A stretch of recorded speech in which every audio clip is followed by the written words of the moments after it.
Pero creo que es importante estos temas. En el primer sermón de esta serie hablábamos de cómo la idolatría surge en los corazones. De hecho, no sé si se acuerdan, veíamos el ejemplo de Raquel. No sé si algunos se acuerdan de cómo Raquel, que deseaba tener hijos, ese deseo la llevó a hacer un montón de cosas, porque en última instancia ese deseo se convirtió en un ídolo. El siguiente miércoles veíamos sobre la alteridad espiritual. La alteridad espiritual no era otra cosa que ese pensamiento que me hace decir, yo no soy como ellos. Y veíamos cómo los asirios formaban a sus ídolos y luego comparábamos que o estábamos igual que los asirios o estábamos peor. Hoy quiero hablar de un tema complejo, y digo complejo porque ya con el solo nombre de infidelidad, pues suena bastante fuerte, ¿no? Y estaba yo meditando un poquito, pensando en cuándo había sido la última vez, al menos yo, que había escuchado sobre este tema, y la verdad es que no tengo tal cual en memoria algo de decir haber escuchado esto. Y es que creo yo que temas como estos no son tan populares, tan atractivos, y menos a inicio de año. Ahorita era como, ¿no? Un sermón así del significado de la rosca, ¿no? Que el círculo es el amor infinito, el muñequito del cómo escondieron a Jesús, dicen, ¿no? Y la masa y el azúcar, ¿qué era?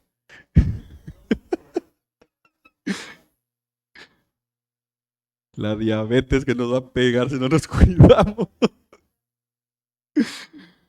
Entonces, no, hermanos. Entonces, lo que quiero que vayamos aprendiendo es esto, porque al final de nada sirve eh, esperar muchas cosas para este año cuando nuestro corazón está lejos de Dios. De nada sirve hacer un montón de planes cuando nuestro corazón no está centrado en Dios. Y cuando pensamos en infidelidad espiritual, muchas veces pensamos en imperativos, y un imperativo muy práctico es no seas infiel.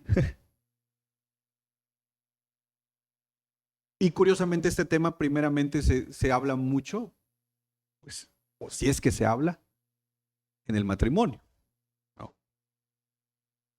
Eh, entonces, lo que yo quiero es que veamos que aún la infidelidad en un matrimonio surge de la infidelidad espiritual, porque todo comienza en el corazón. Entonces, lo que voy a hacer es, este tema lo voy a abarcar en 2 sermones. Hoy quiero establecer un fundamento bíblico, un texto que vamos a estudiar, y el siguiente miércoles vamos a ir a elementos prácticos de cómo se ve la infidelidad o cómo podemos nosotros llegar a ser infieles sin darnos cuenta a través, vaya, vamos a ver esos pequeños pasos que vamos dando para que como consecuencia terminamos en infidelidad espiritual. Entonces, hoy quiero establecer un fundamento bíblico. Y para eso vayamos a Santiago capítulo 4, verso 1 al 4. ¿Me ayudan con la lectura? Santiago capítulo 4, verso 1 al 4. ¿Me ayudan a leerlo?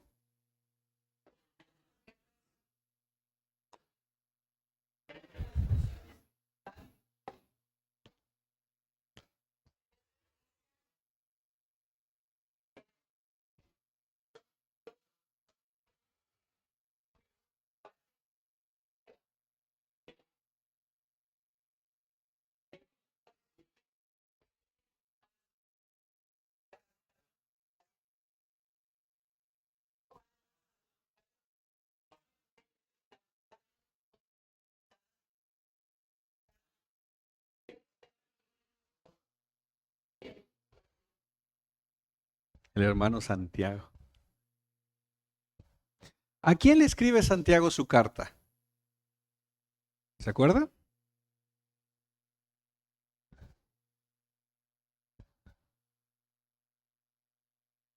A personas, decir.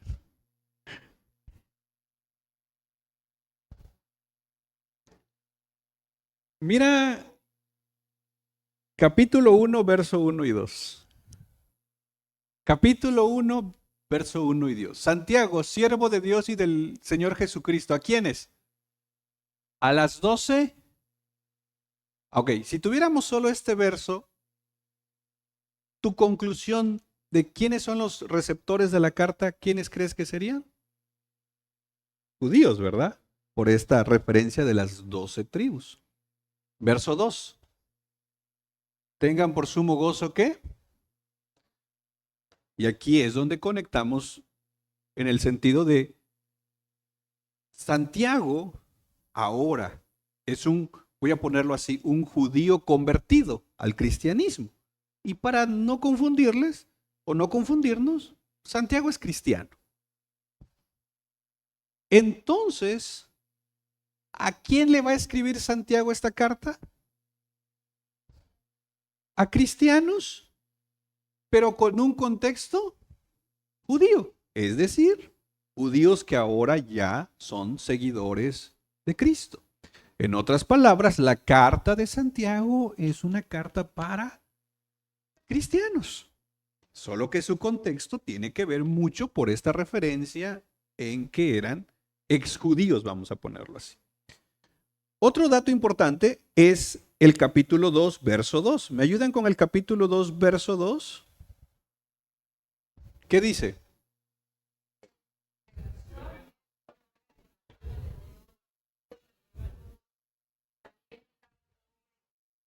Hasta ahí. Aquí hay otra referencia importante para entender lo que queremos, lo que quiero ver. Porque si en su, ¿qué dice? Congregación. Significa que estos cristianos se congregaban y entonces estamos viendo que Santiago le está hablando a cristianos ya en iglesias formadas. Porque aquí hay una referencia donde ya hay un elemento de práctico, de aplicación, que le está diciendo a sus lectores. Oigan, y en su congregación, ¿verdad? Como diciendo que estos cristianos ya tienen una congregación, una comunidad de fe. Y como se supone que esta carta va para varias iglesias, entonces lo que yo quiero es que entendamos esto. Esta carta es para cristianos que se congregan, que pertenecen a una congregación, ¿no? Entonces, ¿vamos bien hasta ahí? Ok. Llegamos al capítulo 4, que es nuestro texto base. ¿Y por qué quise hacer esta introducción? Porque quiero que veamos que este texto, entonces, ¿para quiénes sería? Para cristianos. No le está hablando al de allá afuera. No le está hablando al inconverso. Le está hablando a cristianos. El primer verso confirma lo que hemos hablado en los sermones anteriores. ¿De dónde vienen las guerras y los conflictos entre ustedes, dice? ¿No vienen de dónde?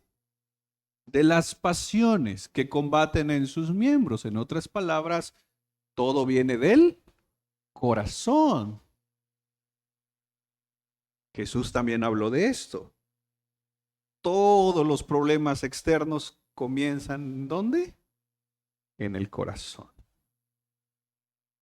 Es más, muchos que ya van para el pleito, ya van pensando qué van a decir, cómo, y si me dice esto, y aquí ya está todo cuadrado, aquí en la mente uno ya ganó. Y Santiago confirma lo que hemos estado hablando con el tema de la idolatría. El problema comienza a nivel interno.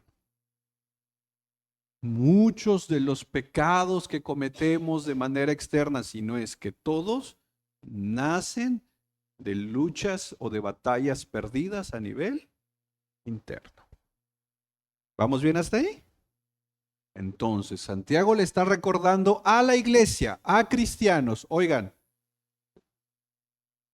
sus conflictos, sus discusiones, en cualquiera de todos los niveles, comienzan muchas veces a nivel del corazón. Y luego mira el verso 2. ¿Ustedes qué dice? Codicia. ¿A quién le está hablando Santiago, te acuerdas? A los que se congregan, ¿no? ¿A qué me congrego? Pero no solo les dice codiciosos, les dice envidiosos. Imagínate que te llegara una carta, ¿no?, del apóstol y te dice, hermano, tú eres codicioso y envidioso. ¿Qué diríamos?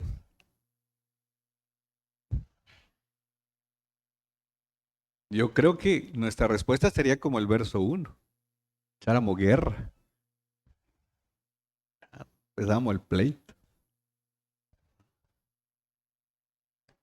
No hay amor. Pero Santiago está escribiendo inspirado por Dios, ¿verdad? Y al final, ¿quién conoce los corazones?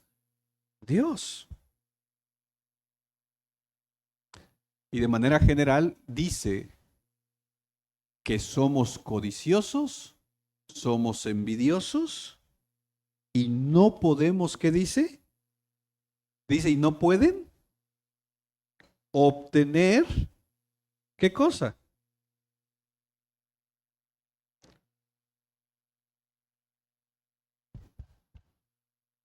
Lo que queremos.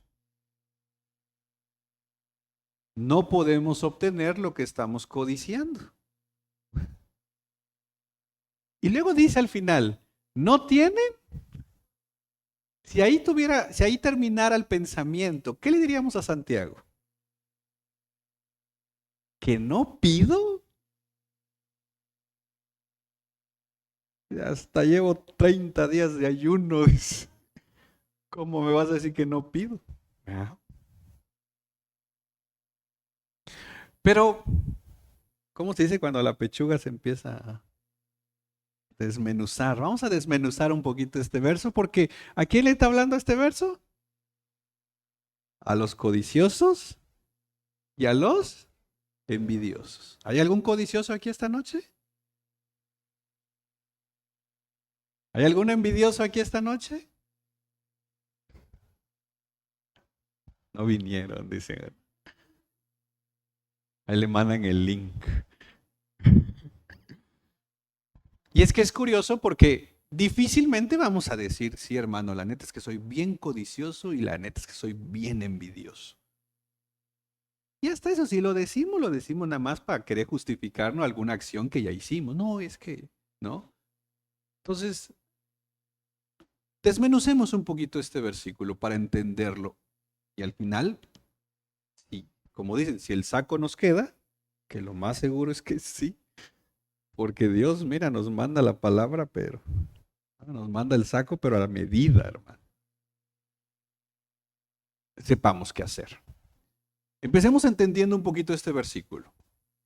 Si Santiago dice que somos codiciosos, ¿puedes poner tantito la NTV? A ver cómo dice. Vamos a ver qué dice la NTV. Creo que no lo leí.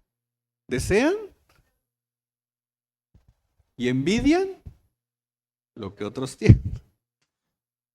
Qué hombre este para escribir, ¿no?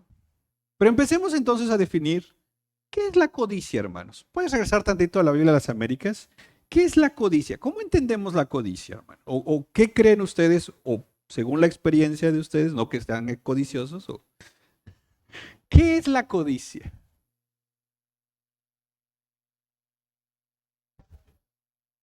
Anhelar lo que otros tienen. ¿Qué más? ¿Qué es la codicia? ¿Has anhelado lo que otros tienen?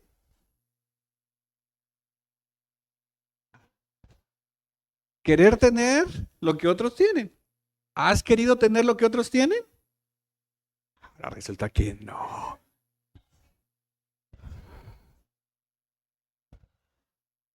Llegué a una iglesia y vi al pastor con una Lobo Platino, me dije, ¿Dónde están mis millones? Dijo aquel.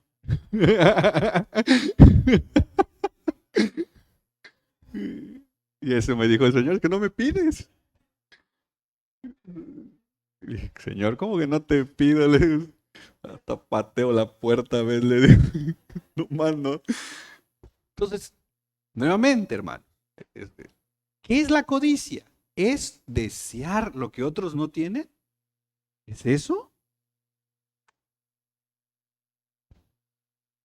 Según el diccionario, la codicia es un afán excesivo por las riquezas o por tener cosas. ¿Les gusta la paga?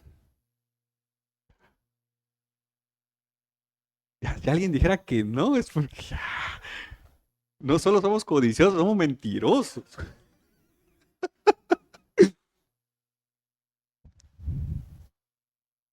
Tan así nos gusta la paga que si un domingo nos dan turno, no le decimos, van a pagar doble, dicen, ay, amén.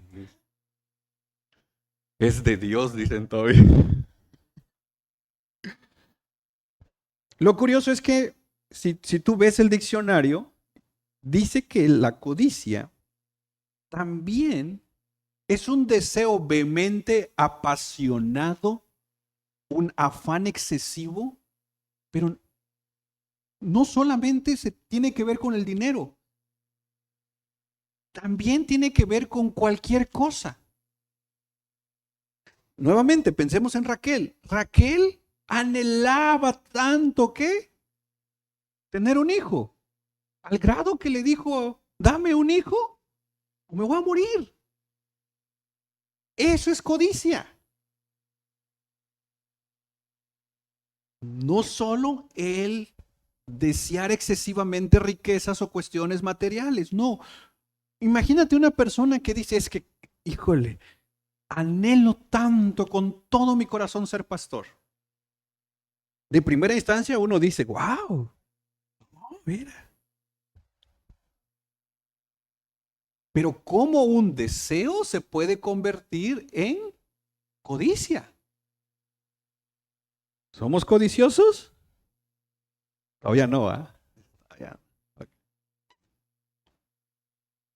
Una persona codiciosa es obvio que lo que está codiciando en ese momento esa persona no lo tiene.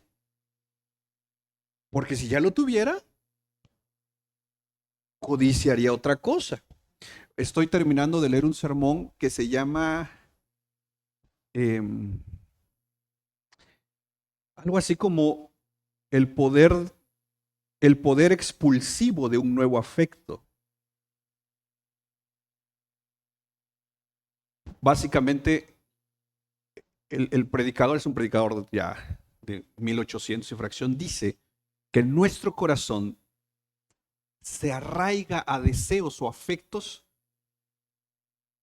que la única forma en que tu corazón ya no codicia algo es, una, que ya tengas eso que codiciabas y te das cuenta que no te va a satisfacer y entonces vas a empezar a codiciar otra cosa. O bien, cambiar ese afecto por un afecto más poderoso. Entonces, Santiago le dice a un grupo de cristianos, ustedes codician y no tienen.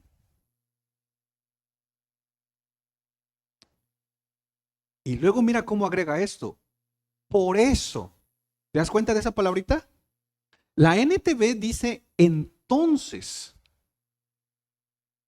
La Biblia de las Américas ahí dice, desean lo que no tienen. Ahora, ¿es pecado desear algo que no tienes? A ver, nuevamente, ¿es pecado desear algo que no tienes?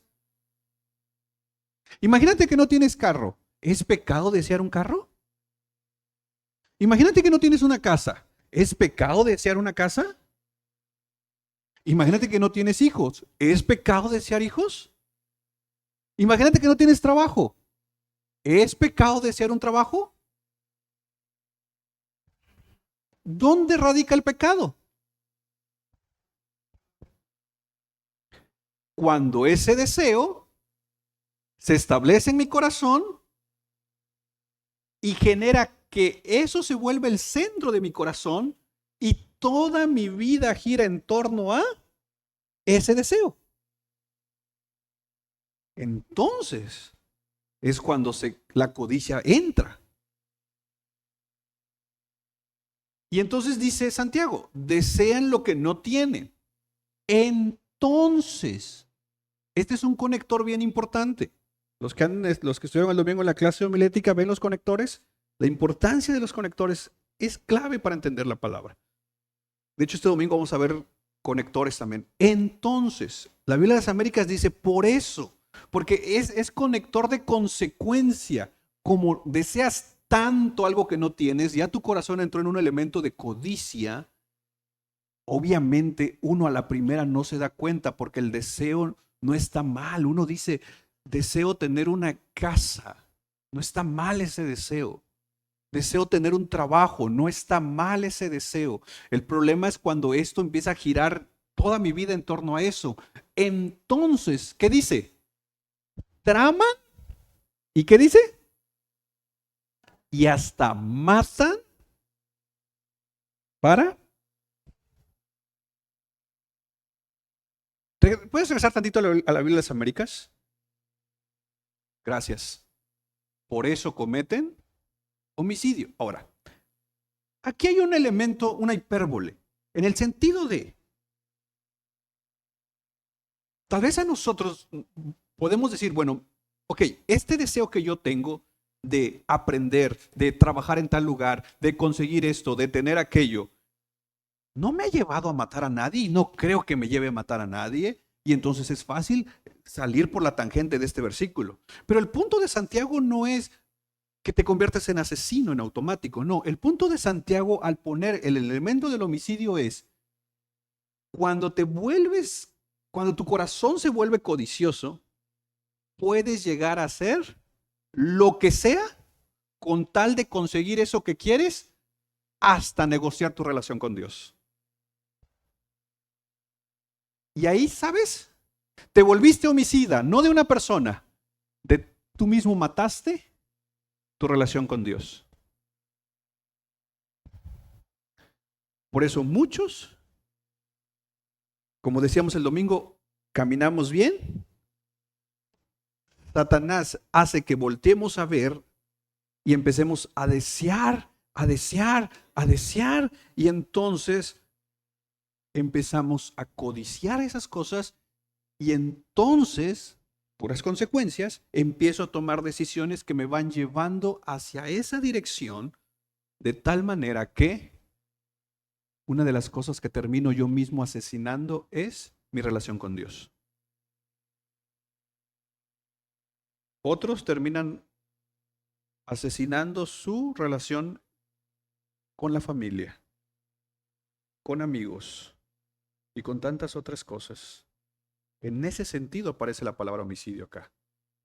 Que con tal de lograr o conseguir lo que queremos, somos capaces de cualquier cosa.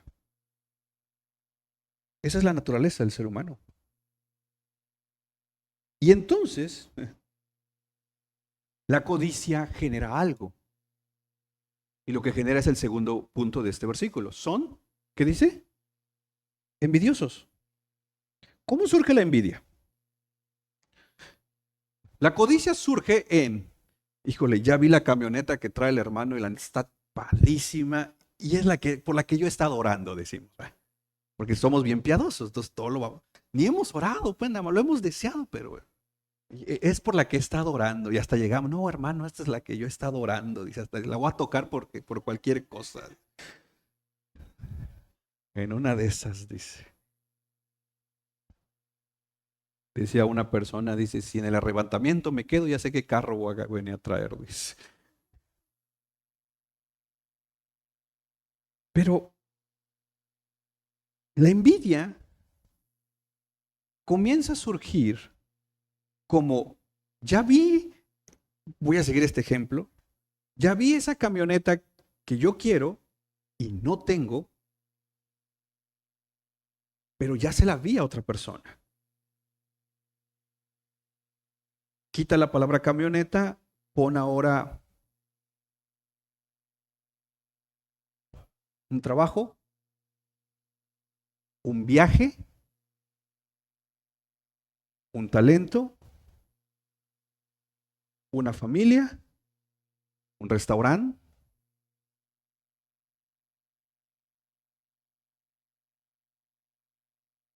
Es más,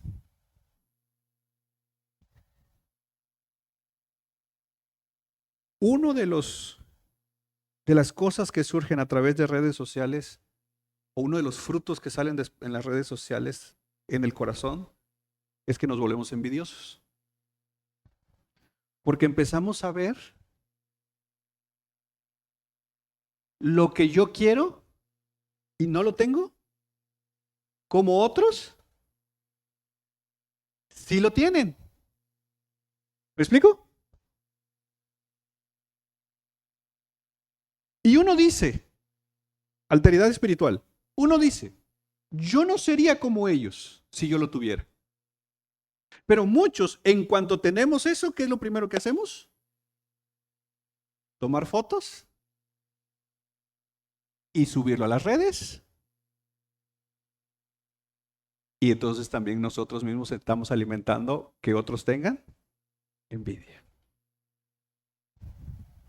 Los cristianos deberíamos ser los que más deberíamos de meditar en lo que publicamos. Porque no te imaginas cuánta gente desea ir a donde tú has ido, tener lo que tú tienes y lo está viendo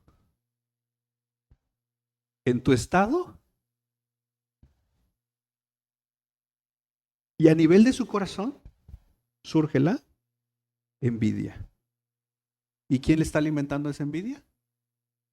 Dice, pero yo tengo derecho. Sí, nadie te está diciendo eso. Pero piensa 2 veces antes de subir lo que subes a tus redes. Porque se supone que cristianos maduros piensan en los cristianos más débiles. Cuando a mí no me importa, es más, yo quiero que la iglesia vea un toy. Que me tengan envidia, ¿viste? Ay, se me lo gané.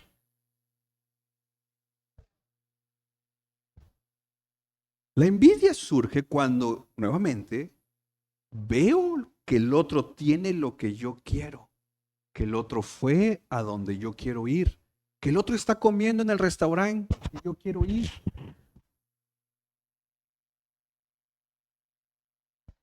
Y mira, hermano, cómo la envidia es tan sutil, porque nuevamente no creo que nosotros de primera instancia confesemos que somos envidiosos. A lo mucho, si es que somos ahí más o menos, vamos a decir, es que es envidia de la buena, dice. Me alegro por el hermano, dice, que está paseando. No es cierto. A nivel de tu corazón no te alegras. Estás enojado que no te llevo.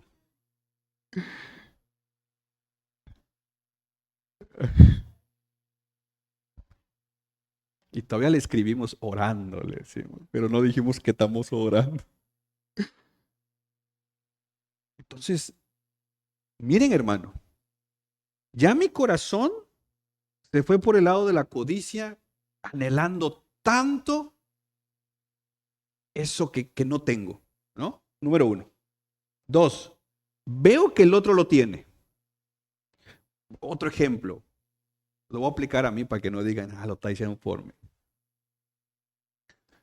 De repente, veo que tal editorial de libros que publica buenos libros, saca uno que yo quiero. Surge la codicia. Lo quiero.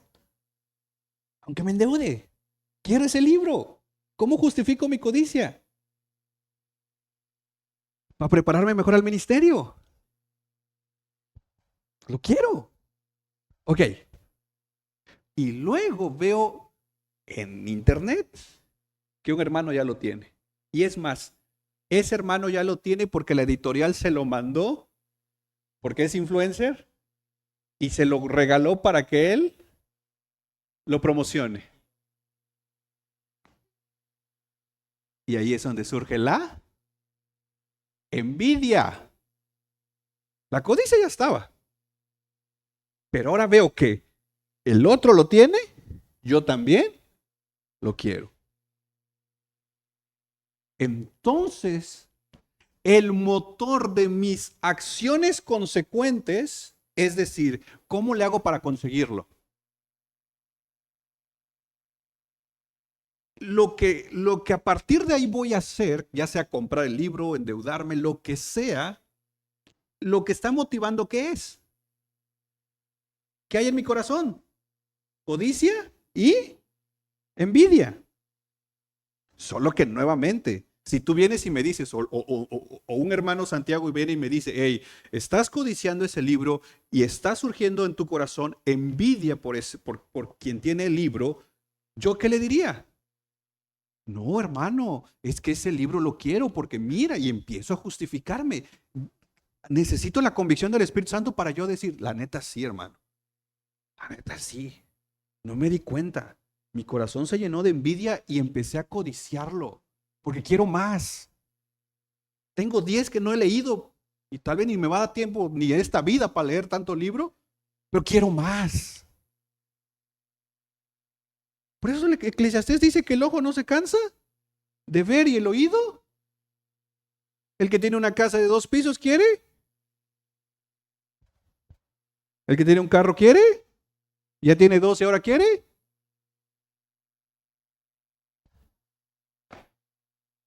El que tiene un libro quiere. Cuidado. Y vuelvo a repetir, ¿es malo querer tanto carro?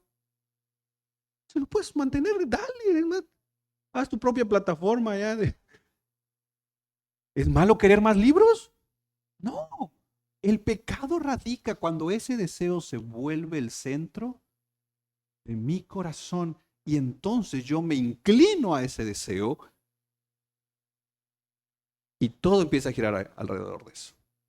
Y empiezo a asesinar porque ahora mi preocupación ya es leer más libros, mi preocupación es cuidar más casas, mi preocupación es quienes van a manejar los carros, mi preocupación ya son otras y en una de esas, ¿sabes qué asesiné? Mi relación con Dios. Porque ya no tengo tiempo. Y eso es sutil.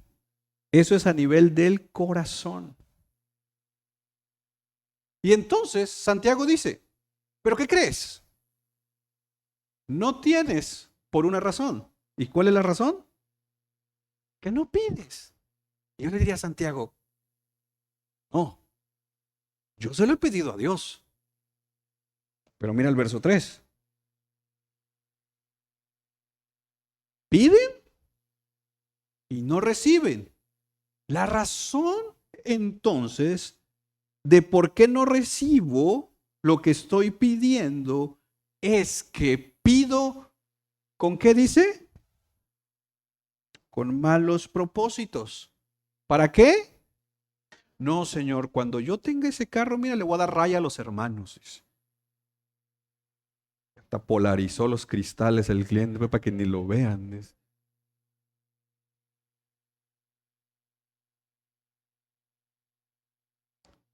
Miren, hermanos, quiero ser claro acá y por favor, yo creo que ustedes son cristianos maduros. Por favor, entiendan esto que voy a decir. Santiago dice, piden y no reciben. ¿Cuál es la razón por la cual no estoy recibiendo por lo que estoy orando? Según Santiago. Ok, yo estoy orando. Y me encanta porque algunos predicadores dicen, pide lo que quieras con detalle, dicen, ¿no? El color del carro, la casa, con detalle, dicen, ¿no? ¿Han escuchado eso? No.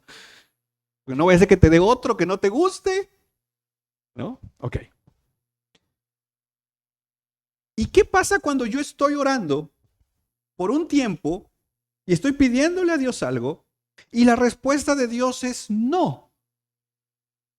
¿Cuál es mi conclusión lógica ante la negativa de Dios? A ver, aquí hay gente preparada en teología. ¿Cuál es mi conclusión? A ver, imagínate que yo llego a ti y te digo, sabes, he estado orando por esto por mucho tiempo, he ayunado, he orado, le he pedido a gente que ore por mí en esta situación y Dios me dice que no. ¿Cuál es la conclusión lógica que tú me dirías? ¿Que no es? ¿Verdad? Esa es la conclusión lógica. Pero el versículo de Santiago no me apunta a la voluntad de Dios.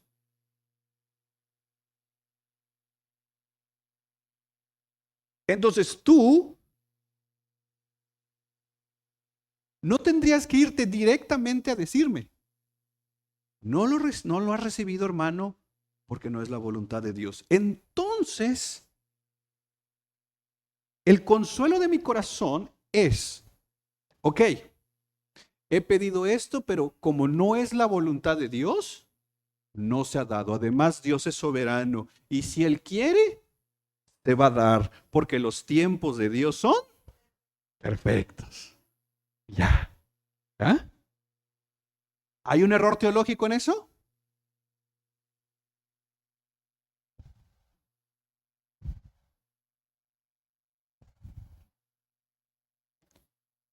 Bueno, este año que pasó terminó, no hice ese viaje,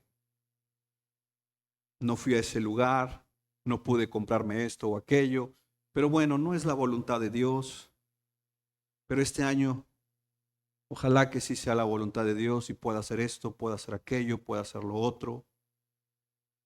Y esa es mi salida fácil. Pero nuevamente, Santiago no dice, piden y no reciben porque no es la voluntad de Dios. Por favor, no quiero que me malinterpreten aquí. Quiero ser claro. El punto de Santiago es que la razón por la cual yo no recibo algo es porque la motivación de mi oración es ¿cuáles son los malos propósitos? Gastarlo en mis. Entonces, eso de gastarlo en mis placeres obviamente está conectado con codicia y envidia. Yo no quiero ese libro para mejorar mi ministerio. Yo quiero ese libro para también yo tomarme la foto y que otros vean que yo también lo tengo. Pero como ese mal deseo, ese mal propósito es tan sutil, se esconde como una aguja en un pajar. El domingo voy a hablar un poquito más de este tema con respecto al corazón, porque nuevamente, ¿de dónde surge todo esto? Del corazón. Y ojalá puedas venir el domingo porque de cierta manera vamos a continuar hablando de esto el domingo. Pero date cuenta de esto. Santiago está diciendo que como mi corazón, según el escritor a los Hebreos, está desnudo delante de Dios, por más justificación piadosa que yo le diga a Dios por qué quiero lo que le estoy pidiendo, a Dios no lo voy a engañar. Por más que yo le diga, Señor, yo quisiera una camioneta, porque mira, a veces los hermanos ocupan, a veces hay que trasladar cosas y a veces esto y a veces aquello, a Dios no lo voy a engañar. Él conoce hasta lo más profundo. Entonces, ahorita voy a la voluntad de Dios. Santiago está llamándonos a examinar lo que hay en el corazón. Mira cómo dice el versículo 3 en la NTV. Aun cuando se lo piden, tampoco lo reciben porque lo piden con malas intenciones. Desean solamente, ¿qué dice? Pero vuelvo a repetir, mi corazón es tan engañoso que obviamente me va a engañar a mí mismo, haciéndome pensar que esa petición realmente es piadosa. Realmente no tiene nada de malo lo que le estoy pidiendo. Es más, cuando se las comparto a otros para que oren por mí, nadie alcanza a ver esa maldad porque no ven mi corazón. Hermano, ¿puedes orar por mí? Mira, estoy ahorrando para comprarme un terreno. ¿Hay algo malo ahí? No, es una inversión. Entonces gente se suma a orar por ti. Pero a Dios no lo vamos a engañar. Entonces, un deseo, por muy bueno que parezca, si no lo sometemos a Dios, se convierte en nuestro Dios. Y entonces, Dios nos ama tanto que su voluntad, ahí sí, su voluntad primaria es nuestra santificación. Es que nosotros nos parezcamos más a Cristo. Por lo tanto, cuando Dios está diciendo que no a algo, primariamente es porque su propósito es hacernos a la imagen de Cristo, y algo que está trabando acá para yo parecerme más y mejor a Cristo es la codicia y la envidia. Entonces Dios tiene que tratar conmigo a un nivel de decirme no a lo que le estoy pidiendo, porque a Él, más que interesado en lo que yo tenga o no tenga, Él está interesado en mi corazón. Él está interesado que a nivel de mi corazón sea transformado. Tan así que mira el versículo 4. ¿Cómo inicia el versículo 4? Adúltero.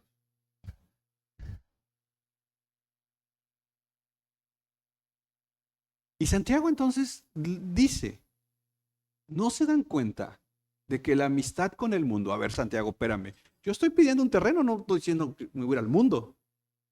¿Cómo tener un terreno es amistad con el mundo? Porque le podemos objetar hacia Santiago. Ok, no, Santiago, yo no me quiero ir al mundo. En ningún momento dije de irme al mundo. Es más, dicen uno, no, dice, si compro ese terreno, si le voy a dar una parte para la iglesia, dicen uno. O el que dice, cuando venda ese terreno, dice, parte de la venta va a ser, dice, y andamos prometiendo un montón de cosas que cuando se da,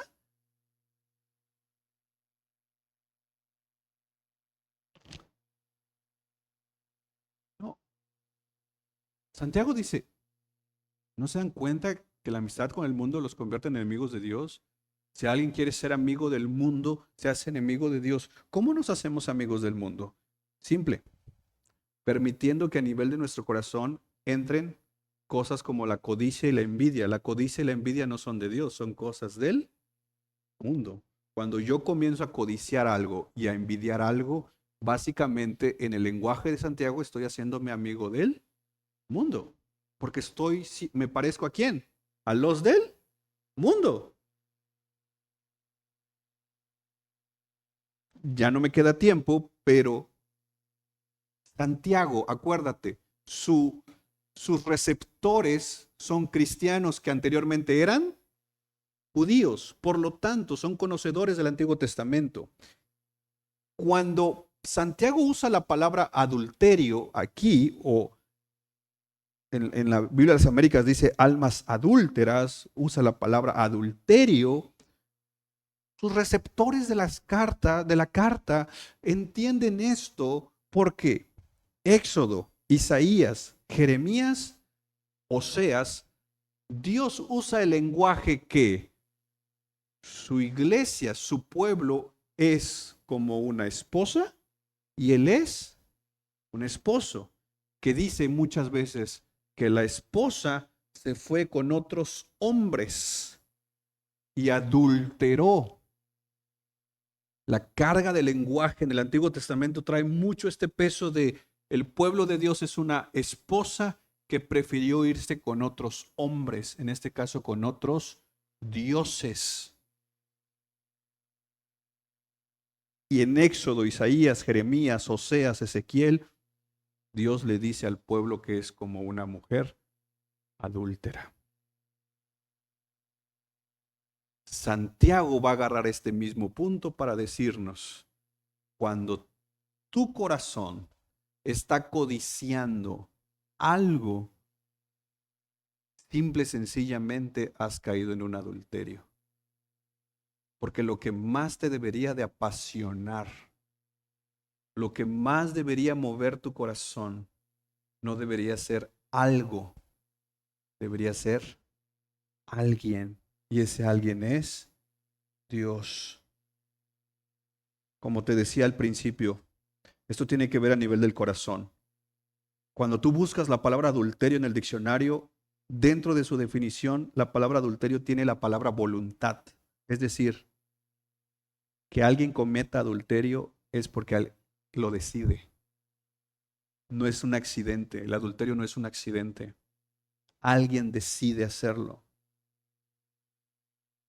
El adulterio es infidelidad. Y la infidelidad no es otra cosa que al que le prometiste serle fiel, amarlo, honrarlo, respetarlo, no lo hiciste. Y en este caso todos le hemos dicho a Dios que lo amamos, que queremos honrarlo, que queremos serle fiel. Y cuando mi corazón se desvía y se mueve por otras cosas que no es Él, estoy cayendo en infidelidad espiritual. Súmale que Satanás buscará que tu corazón se desvíe, se apasione, se enamore a cualquier otra persona o cualquier otra cosa en lugar de Dios. Tengamos cuidado, hermanos. Por eso el proverbista dice, sobre toda cosa guardada, guarda tu corazón, porque aún los buenos deseos pueden terminar convirtiéndose en ídolos.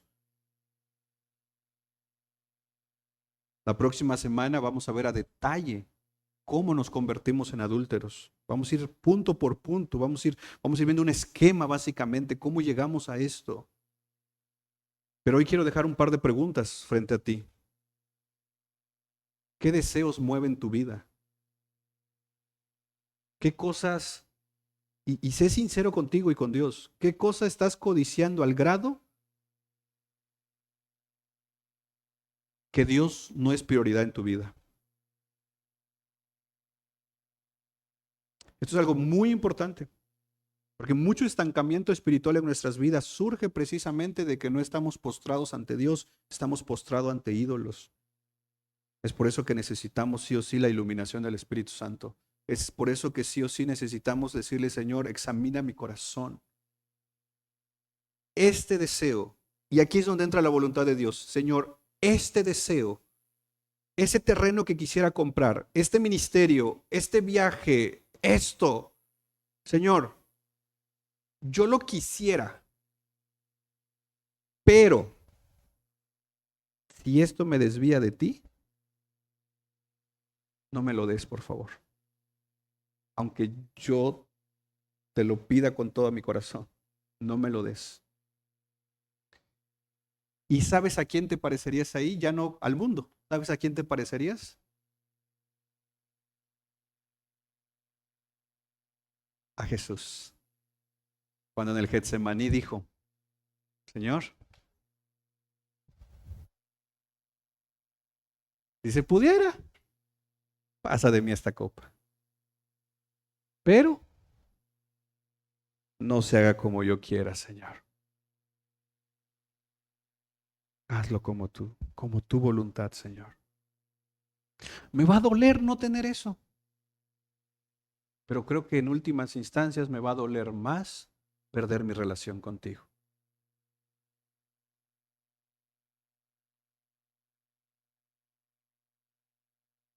Vale la pena orar, hermanos, a un nivel un poco más profundo. Y ojalá puedas venir el domingo porque voy a profundizar esto el domingo. Porque creo que es Dios hablándonos a nivel, aún como iglesia. Que como iglesia podemos tener buenos deseos. Ay, Señor, otro terreno para construir un templo. ¿Y será que eso nos está pidiendo que hagamos, que Dios quiere que hagamos? Ah, Señor, pero esto, pero aquello, pero lo otro. Señor, sí, nos encantaría un terreno, un templo, pero si no nos lo das, no hay tema, Señor. Nuestro amor por ti va a seguir. Mejor ayúdanos a cumplir lo que tú nos estás pidiendo que hagamos. Porque en últimas instancias, cuando tú vengas por nosotros, así tengamos 10 terrenos, ¿qué nos vamos a llevar? Pero al menos podamos llevarnos la satisfacción de decir, Señor, tal vez de la manera imperfecta, pero con tu ayuda pude cumplir lo que tú me pediste que hiciera. Eso sí. Lo demás, dijo Jesús, es, miren hermanos, Dios puede traer a una persona y decir, hey, dice Dios que aquí está esto.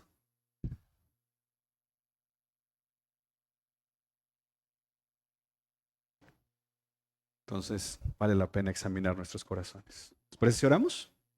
Señor, te damos gracias por recordarnos la importancia de que nuestro corazón esté centrado en ti, Señor. Creo que estás llamándonos a principio de este año a tener deseos, propósitos alineados con los tuyos. Yo quisiera tal vez cambiar mi carro. Yo quisiera tal vez un día por fin tener una casa propia para mi esposa, mis hijas. Pero Señor, ayúdame a que mi primer deseo, mi primer propósito es que mi corazón esté alineado con el tuyo y no esté lleno de codicia y de envidia, escondido en falsa piedad. Señor, calibra mi corazón a ti, Señor, porque a veces hay deseos que terminan pesando tanto que terminan siendo ese motor en lo que hago. Y yo quisiera pedirte, Señor, que el motor que me mueva es amor. Lo hago porque te amo. Ayúdame a encontrar contentamiento con lo que hoy tengo, con lo que no tengo. Dar gracias si tú bendices a otros, si tú les das si tú le das a otros lo que yo quisiera. Señor, ayúdame a no caer en la envidia, sino al contrario, alegrarme con ellos. Porque al final tu voluntad, Señor, entiendo que es que yo me parezca más a tu Hijo Jesucristo. Ayúdame, Señor, y ayúdanos a todos, y ayúdanos como iglesia. En el nombre de Jesús, amén y amén.